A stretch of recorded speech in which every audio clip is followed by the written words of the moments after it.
Today, rising mortgage stress is confirmed a thing.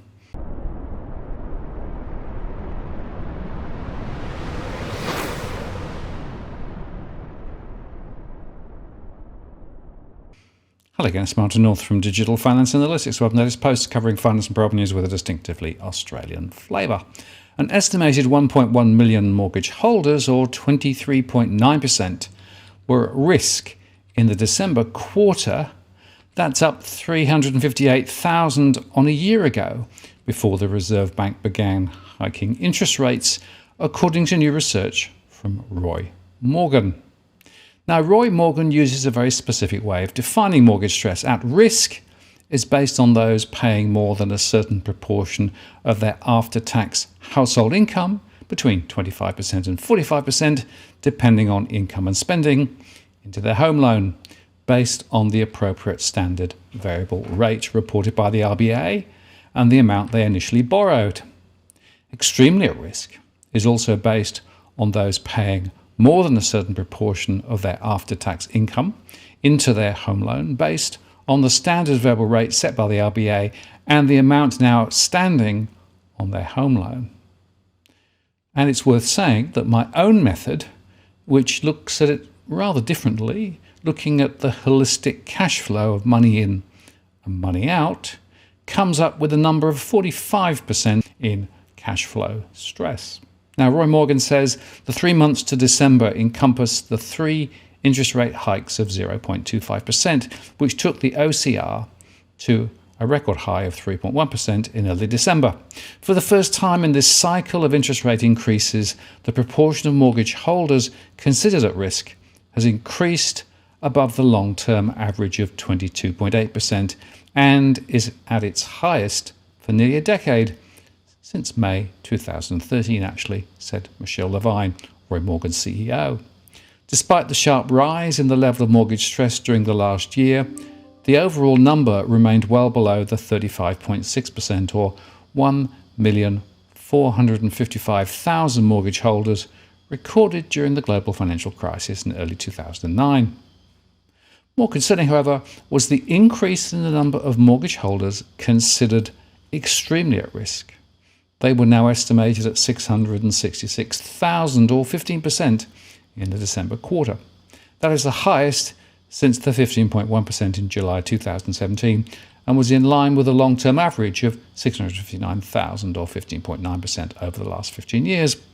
When considering these figures on mortgage stress, it's always important to take into account that interest rates are only one of the variables that determines whether a mortgage holder is considered at risk. Levine said, the variable that has the greatest impact on whether a borrower falls into the at-risk category is related to household income, which is directly related to employment.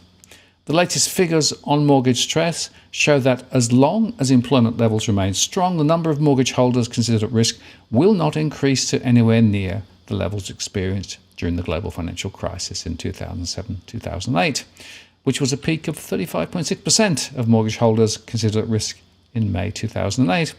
And according to the latest Roy Morgan employment estimates, a near record 13.6 million Australians were employed in December.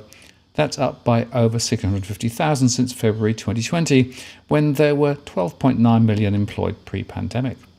The strong growth in the jobs market has attracted more Australians into the labour force, and there are now over 1.38 million unemployed Australians, 9.3% of the workforce, compared with 1.17 million pre-pandemic, they said.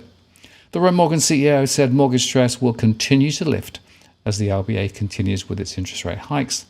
The latest ABS CPI figures for the year to December 2022 show Australian inflation hitting a 33-year high of 7.8%.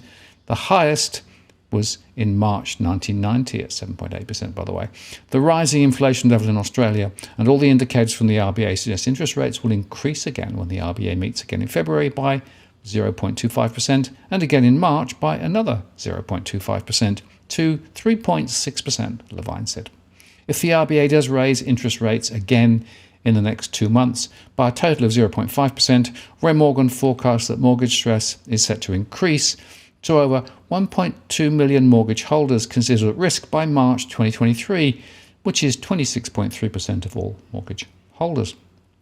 Now, I do agree that working Australians are in a better position to service their mortgage. But I'd also make the point that unless you take account of the rising costs of living, and as everyone is saying, inflation is very high at the moment, then actually you're only looking at part of the story. So what I'm seeing in my surveys are more households who are in full-time work, but nevertheless are still underwater from a cash flow perspective because the various costs of living, particularly related perhaps to food and energy, and to some extent also to gasoline, is also putting significant pressure on households.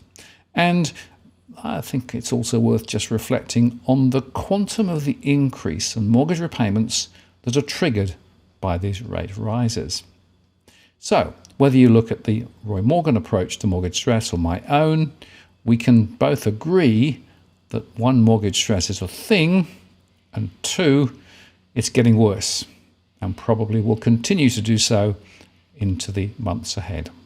I'm Martin North from Digital Finance Analytics. Many thanks for watching, and I'll see you again next time.